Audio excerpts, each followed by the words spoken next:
Exam lesson YouTube channel को subscribe करें और बेल आइकन को प्रेस करें ताकि आने वाली हर वीडियो का नोटिफिकेशन आपको मिलता रहे। नमस्कार बच्चों, आज हम कक्षा 12 विषय संस्कृत के षष्ठ पाठ सूक्ति सुधा का अभ्यास करेंगे। पहला प्रश्न है हमारा, संस्कृत भाषा या प्रश्नोत्तराणि लिखत है। संस्कृत भाषा में प्रश्नों के उत्तर लिखिए। इसमें पहला है संस्कृत सर्वत्र कीदृशम नीरमस्ति। सर्वत्र सब जगह है। कीदृशम नीरमस्ति, कैसा जल है या कैसा नीर है। तो कीदृशम की जगह हो जाएगा नीरज राजितम। नीरज राजितम, नीरज का अर्थ था कमल और राजितम का अर्थ सुशोभित। तो सर्वत्र नीरज राजितम नीरमस्ति, कमल से सुशोभित जल है या सब जगह या सभी तालाबों में अब जो पानी है उसमें कमल खिले हुए हैं। अगला है मरालस्य मानसम कम विना न रमते। मरालस्य, मराल का अर्थ है यहाँ हंस। मराल हंस का, मानसम मन, हंस का मन कम विना न रमते, कम किसके बिना, बिना न रमते नहीं रमता। विना शब्द के साथ द्वितीय, तृतीय और पंचमी तीनों विभक्तियों का प्रयोग होता है। तो यहाँ कम जो वो द्वितीय विभक्ति का शब्द है। तो किसके बिना, किसके में वैसे षष्ठी विभक्ति होनी चाहिए, परंतु बिना शब्द के कारण यहाँ द्वितीय, तृतीय और पंचमी विभक्ति में से कोई भी हम लगा सकते हैं। तो यहाँ द्वितीय विभक्ति का शब्द आया है कम। तो मरालस्य मानसम, कम की जगह हो जाएगा मानसम विना न रमते। ये इस मानस का मतलब है मन और इस मानस का मतलब है मानसरोवर।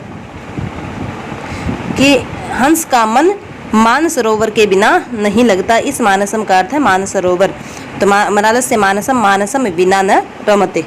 अगला है विद्वान कम अपेक्षते। विद्वान, विद्वान कम किसके अपेक्षते, अपेक्षा करता है या किन दोनों की अपेक्षा करता है। तो विद्वान, विद्वान भाग्यम पौरुषम च अपेक्षते। कि विद्वान मनुष्य जो है वो भाग्य और पुरुषार्थ दोनों की अपेक्षा करता है। विद्वान मनुष्य भाग्यम पौरुषम च अपेक्षित, भाग्य और पुरुष की अपेक्षा करता है, रखता है। अगला है सत्कवि ही क्वौ दो अपेक्षते। और सत्कवि जिस प्रकार विद्वान किन दो की अपेक्षा करता है उसी प्रकार सत्कवि भी, श्रेष्ठ कवि भी दो की अपेक्षा करता है। वो दो कौन है, कौ दो। कौ की जगह हो जाएगा शब्दार्थ, शब्द और अर्थ। जिस प्रकार श्रेष्ठ कवि शब्द और अर्थ दोनों को एक साथ लेकर चलता है उसी प्रकार विद्वान भी पौरुष और भाग्य, पौरुष का अर्थ पुरुषार्थ यानी कि परिश्रम, प्रयत्न। तो भाग्य और पुरुषार्थ दोनों को एक साथ लेकर चलता है, दोनों से अपेक्षा रखता है। तो यहाँ कौ की जगह हो जाएगा उत्तर शब्दार्थ। अगला है यह यस्य प्रियः सह तस्य किम, सह तस्य कृते किम भवति। यह यस्य प्रिय, जो जिसका प्रिय होता है, स वह, तस्य कृते उसके लिए, किम भवति क्या होता है। तो उत्तर हो जाएगा यह यस्य प्रियः स तस्य कृते किमपि द्रव्यम भवति। किमपि द्रव्यम भवति, किम की जगह हो जाएगा किमपि द्रव्यम भवति।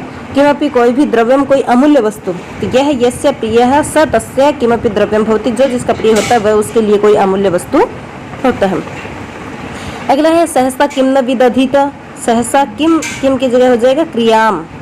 सहसा क्रियाम न विदधित, अचानक कोई भी कार्य या कोई क्रिया नहीं करनी चाहिए। अगला है विधात्रा किम विनिर्मितम। विधात्रा परमात्मा ने किम क्या विनिर्मितम बनाया है। विधात्रा परमात्मा ने क्या बनाया है। ये जो मूर्खों वाला जो श्लोक है भर्तृहरि का, स्वायत्तम एकांतिकतम विधात्रा विनिर्मितम छादनम अद्यतायः, उस श्लोक से पूछा गया है कि विधात्रा या परमात्मा ने किम विनिर्मितम क्या बनाया है। तो विधात्रा, विधात्रा का यूं रहेगा, विधात्रा का अर्थ परमात्मा के द्वारा, विधाता के द्वारा, अद्यतायः छादनार्थम मौनम विनिर्मितम। कि विधाता ने अद्यतायः अज्ञानता, अज्ञानता को छादनार्थम ढकने के लिए, छुपाने के लिए मौनम विनिर्मितम, मौन नामक गुण बनाया है। किसके लिए है ये, खासकर मूर्खों के लिए। अगला है अपंडितानाम विभूषणम किम। अपंडितानाम, अपंडितों का या मूर्खों का आभूषण क्या है। तो इसका उत्तर भी वही होगा मौनम। अपंडितानाम विभूषणम मौनम, मूर्खों का आभूषण मौन रहना है। अगला है महात्मनाम प्रकृति सिद्धम किम भवति। महात्माओं के प्रकृति सिद्ध या स्वाभाविक कौन कौन से गुण होते हैं। तो ये जो श्लोक है, विपदि धैर्य मथाभ्युदय क्षमा सदस्य वाक्पटुता युधि विक्रम यशसि चाभिरुचिर श्रोत्र व्यसनम प्रकृति सिद्धम, ये महात्मनाम, ये पूरा श्लोक इसी का उत्तर होगा। जैसे विपदि धैर्यम, विपदि में धैर्य, अभ्युदय क्षमा, अभ्युदय क्षमा, उन्नति के समय क्षमा, सदस्य वाक्पटुता, सभा में वाक्पटु या बोलने में चतुराई। युद्धि विक्रमः, युद्धि विक्रमः, विक्रम का अर्थ पराक्रम, युद्ध में पराक्रम। यशसि अभिरुचि ही, यशसि अभिरुचि ही, यश को प्राप्त करने में रुचि। श्रुतौ व्यसनम, श्रुतौ च व्यसनम, और श्रुति का अर्थ होता है वेद मंत्र, तो वेद मंत्रों का व्यसन यानी व्यसन का अर्थ होता है आदत, तो वेद मंत्रों की आदत या वेद मंत्रों को सुनने की या पढ़ने की आदत। इति महात्मनाम प्रकृति सिद्धम भवति, ये महात्माओं के प्रकृति सिद्ध गुण है या प्रकृति प्रदत्त या स्वाभाविक गुण है।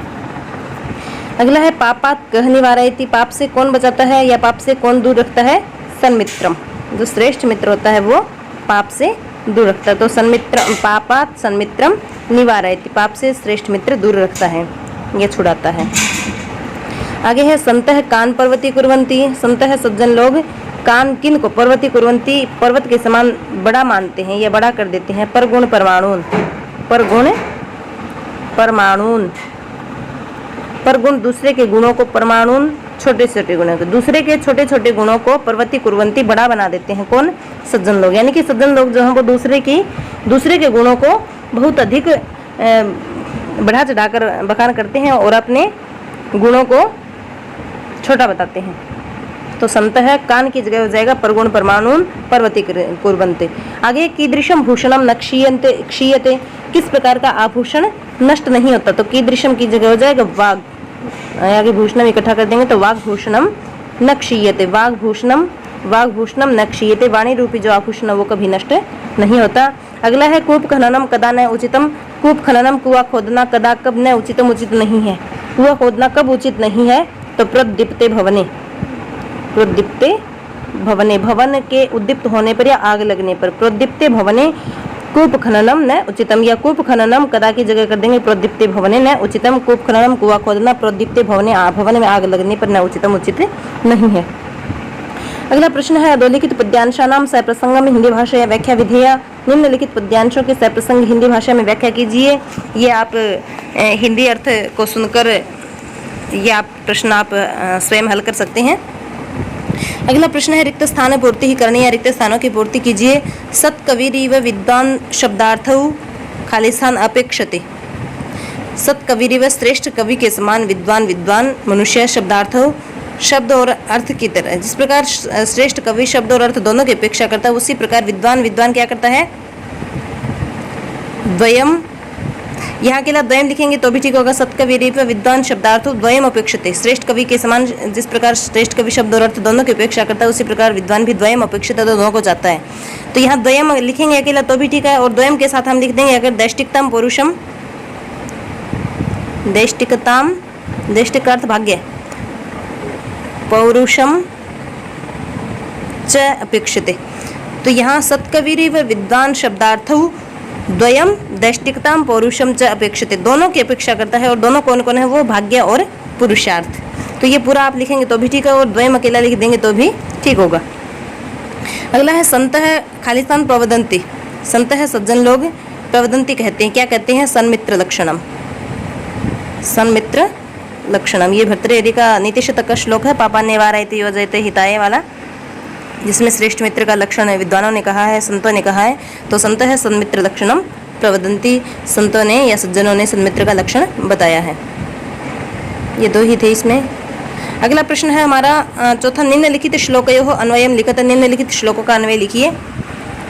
जैसे पहले यहाँ उदाहरण के रूप में दे रखा है एक, और ये मैं हर बार आपको बताती हूँ, कोई भी श्लोक हो पद्य हो उसको गद्यात्मक रूप देना अन्वय कहलाता है। यद्यपि नीरज राजितम नीरम सर्वत्र अस्ति परम मरालस्य मानसम मानसम बिना न रमते, ये जो कोष्ठक में जो पद दिया है इसका मतलब है कि ये हमें अपनी तरफ से प्रयुक्त करना है, अपनी तरफ से हमें इस शब्द का प्रयोग करना है। श्लोक में ये शब्द यहाँ नहीं दिया गया।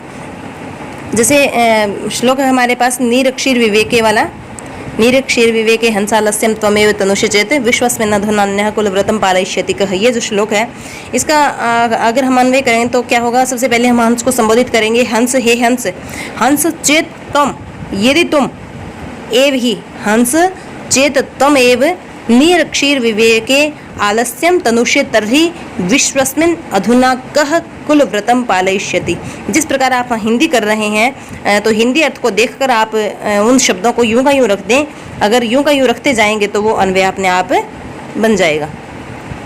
अगला श्लोक है विपदि धैर्य मथाभ्युदय क्षमा सदसी वाक्पटुता युधि विक्रम यशसि चाभिरुचिर व्यसनम श्रुतो प्रकृति सिद्धमिदं हि महात्मनाम। इसमें क्रम से लिखना है हमें। विपदि धैर्यम अथ अभ्युदय क्षमा सदसी वाक्पटुता युधि विक्रम यशस्वी अभिरुचि श्रुतौ च व्यसनम। इसमें संधियुक्त पदों को अलग कर देंगे हम। इदम महात्मनाम प्रकृति सिद्धम ही, ये अन्वय हो गया। आगे पांचवा प्रश्न है हमारा निम्नलिखित शब्दानाम अर्थम लिखित्वा वाक्य प्रयोगम कुरुत। निम्नलिखित शब्दों के अर्थ लिखकर वाक्यों में प्रयोग कीजिए या वाक्य प्रयोग कीजिए। पहला शब्द है हमारे पास नीरजम। नीरजम का अर्थ होता कमल। तो इसका वाक्य प्रयोग अगर हम करें तो वाक्य बना सकते हैं हम तस्य मुखम नीरजम इव शोभते। तस्य मुखम उसका मुख नीरजम इव नीरज के समान या कमल के समान शोभते सुशोभित हो रहा है। अगला है रसालह। रसालह का अर्थ था आम का पेड़। तो रसालह आम्राणी ददाति, कि आम का जो पेड़ है वो हमें क्या प्रदान करता है, आम्राणी आम ददाती देता। तो रसालह आम्राणी ददाति, रसाल आम का फल देता है। या और भी वाक्य बना सकते हैं हम इसका। अत्र एकः रसालः अस्ति, यहाँ एक आम का पेड़ है। आगे है पौरुषः। पौरुषः का अर्थ है पुरुषार्थ। तो पुरुषः पुरुषः नहीं पुरुषेण पौरुषः करणीयः।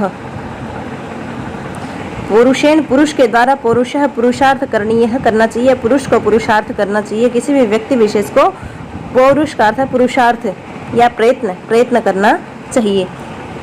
आगे विमृश्यकारिण है। विमृश्यकारिण का अर्थ है विचार विमर्श करने वाला या करने वाले, विचार विमर्श करने वाले। तो विमृश्यकारिण है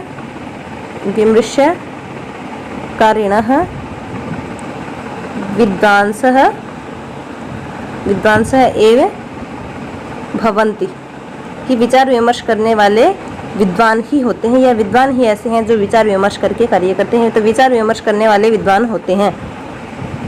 अगला पद है हमारे पास जरा। जरा का अर्थ होता है बुढ़ापा। तो जरा शारीरिक शक्तिम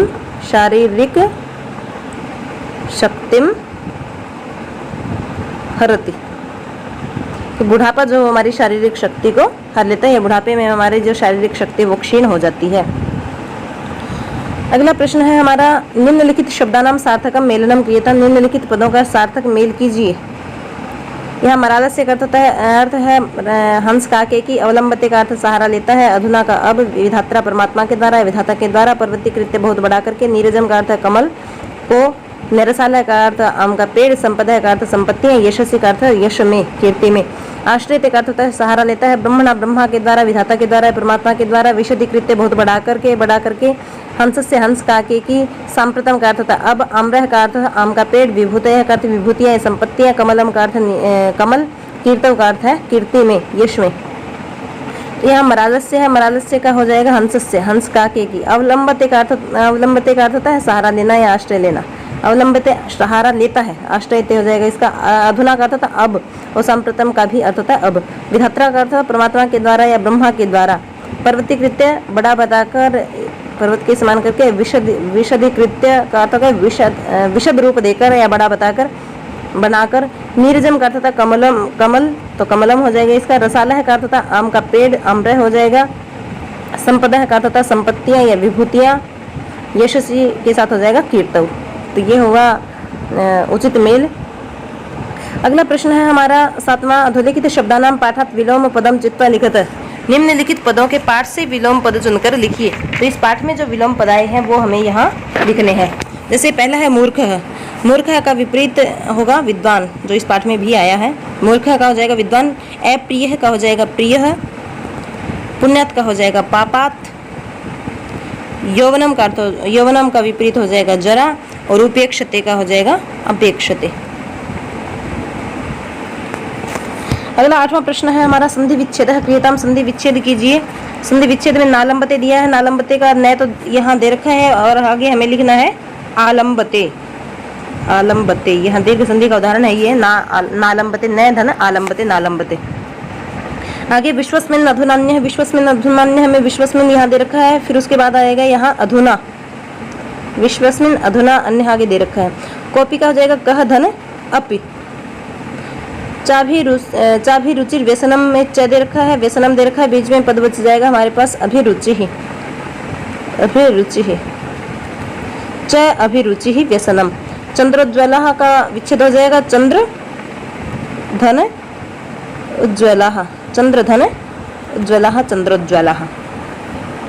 इसके बाद 9वां प्रश्न है हमारा अधोलिखित शब्दानाम समास विग्रह कार्य। निम्नलिखित शब्दों के समास विग्रह कीजिए, निम्नलिखित पदों का समास विग्रह कीजिए।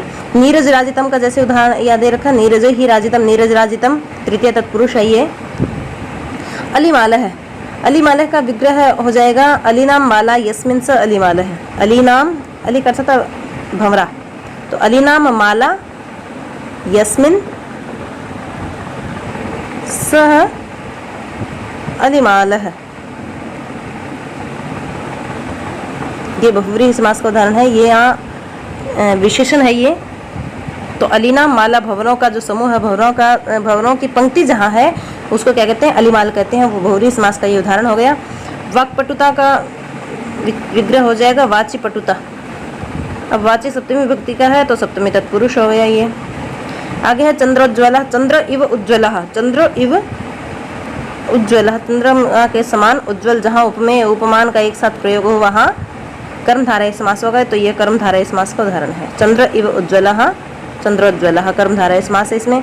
अप्रतिहता, अप्रतिहता का विग्रह हो जाएगा न प्रतिहता अप्रतिहता, न प्रतिहता अप्रतिहता, ये नए तत्पुरुष समास का उदाहरण है। आगे है वाग्भूषणम, वाग्भूषणम में भी वही कर्मधारय समास है। वाक् एव भूषणम, वाणी ही जो आभूषण है वो कर्मधारय समास का उदाहरण हो गया ये। वाणी जिसका आभूषण है या वाणी जो आभूषण है, वाणी ही जो आभूषण है वो कर्मधारय समास हो जाएगा। वाणी जिसका आभूषण है वो बहुव्रीहि समास का उदाहरण हो जाएगा। अगला इसी का है अधोलिखित विग्रह पदाना समस्त पदानि रचयित, तो उसमें विग्रह पूछ रखा था, इसमें विग्रह पद दे रखे हैं और उनका समस्त पद हमें लिखना है। जैसे कुलस्य व्रतम का लिख दिया, समस्त पद यहाँ कुल व्रतम। आगे है वनस्य अंतरे, यहाँ षष्ठी तत्पुरुष समास है। वनस्य अंतरे का हो जाएगा वनांतरे, ये भी षष्ठी तत्पुरुष समास का उदाहरण है। वनस्य अंतरे वनांतरे षष्ठी तत्पुरुष। गुणानाम लुब्धा का हो जाएगा गुणलुब्धा। ये इसमें क्या करना हमें, पूर्व पद में जो पूर्व पद का जो मूल पद है, जैसे गुणानाम कौन से शब्द का षष्ठी का बहुवचन है, गुण शब्द का, तो गुण लिखेंगे, उसके बाद लुब्धा योग का योग लिख देंगे गुणलुब्धा। ये भी षष्ठी तत्पुरुष का उदाहरण है। जैसे वनस्य अंतरे था, वनस्य किसका, वनस्य का मूल शब्द क्या है वन, तो वन अंतरे वनांतरे हो जाएगा। ऐसे प्रकृत्य सिद्धम है, प्रकृत्या का मूल पद क्या है प्रकृति, प्रकृति लिखा और दूसरा पद जो है वो यूं का यूं इसके साथ लिख देंगे प्रकृति सिद्धम, प्रकृति सिद्धम, प्रकृति सिद्धम हो जाएगा। ये तृतीय तत्पुरुष का उदाहरण है। आगे है उपकारस्य श्रेणी भी, उपकारस्य में उपकारस्य जो शब्द है वो उपकार, इसका मूल शब्द है उपकार, तो उपकार लिखेंगे, उसके बाद श्रेणी भी इसके साथ है जोड़ देंगे, उपकार श्रेणी भी, ये है षष्ठी तत्पुरुष का उदाहरण है। आगे है आत्मनः श्रेयसी, आत्मनः है पंचमी और षष्ठी दोनों का है, तो आत्मनः का मूल शब्द क्या है आत्मन है, परंतु इसके जब हम रूप चलाते हैं तो आत्मा आत्मानव आत्मनः बनते हैं, तो आत्म बनेगा और आत्म के साथ श्रेयसी को हम जोड़ देंगे, ये षष्ठी तत्पुरुष का उदाहरण है। ये हुआ हमारा 9वां प्रश्न। आगे 10वां प्रश्न है हमारा अधोलिखित शब्देषु प्रकृति प्रत्ययानाम विभागः क्रियताम। निम्नलिखित शब्दों में प्रकृति और प्रत्यय का विभाग करना है। अब तक हमने समास विग्रह किया, समस्त पद किए और संधि की, विलोम पद भी कर लिए, समुचित मेल भी कर लिया। अब करना है क्या है, हमें इसमें प्रकृति और प्रत्यय को अलग करना है। जैसे राजितम दे रखा उदाहरण के रूप में राज धातु और प्रत्यय। दैष्टिकताम, ऐसे इसमें दैष्टिकताम में दैष्टिक शब्द है, क्या है दैष्टिक शब्द है, दैष्टिक धन तल प्रत्यय, क्योंकि तल प्रत्यय जो है वो तद्धित प्रत्यय है और तद्धित प्रत्यय किसके पीछे लगते हैं, हमेशा शब्द के अंत में लगते हैं, तो दैष्टिक शब्द है और तल प्रत्यय है। आगे है कुर्वाणः। कुर्वाणः में शानच प्रत्यय दे रखा है, धातु है यहाँ क्री। पटुता में पटु उपसर्ग है और तल प्रत्यय है। एक बात और आपको बताऊं, जैसे दैष्टिकता में था ये, इसमें भी तल प्रत्यय है, पटुता में तल प्रत्यय है। तो तल प्रत्यय के जो भी शब्द होंगे उसके अंत में हमें ता मिलेगा, जैसे मृदुता, पृथुता, महत्ता, गुणवत्ता, दैष्टिकता, पटुता, लघुता, इस प्रकार के जिस शब्द जिनमें अंत में ता मिले वहाँ निस्संदेह तल प्रत्यय होगा, और जहाँ त्वम मिले अंत में त्वम वहाँ त प्रत्यय होगा। तो त और तल दोनों प्रत्यय जो है वो भाववाचक प्रत्यय है। आगे है सिद्धम। सिद्धम में सिद्ध धातु है, सिद्ध धातु और त प्रत्यय है सिद्धम। उसके बाद है विमृश्यम। वि उपसर्ग है, मृष धातु और लेप प्रत्यय है यहाँ, वि मृष और लेप। तो वि उपसर्ग, मृष धातु और लेप प्रत्यय। अगला प्रश्न है हमारा, छंद का निर्देश कीजिए, उससे आगे वाला है अलंकार बताइए। तो छंद और अलंकार का प्रश्न हम अगले वीडियो में करेंगे, क्योंकि हम इसे विस्तार से करेंगे छंदों को। और तब तक मेरा आपसे अनुरोध है कि अब तक हमने जितना अभ्यास किया है, ये जितने प्रश्न हल किए हैं उनको आप अच्छे से समझ लें, जान लें और स्मरण भी करें। और इसी के साथ आप सभी का धन्यवाद।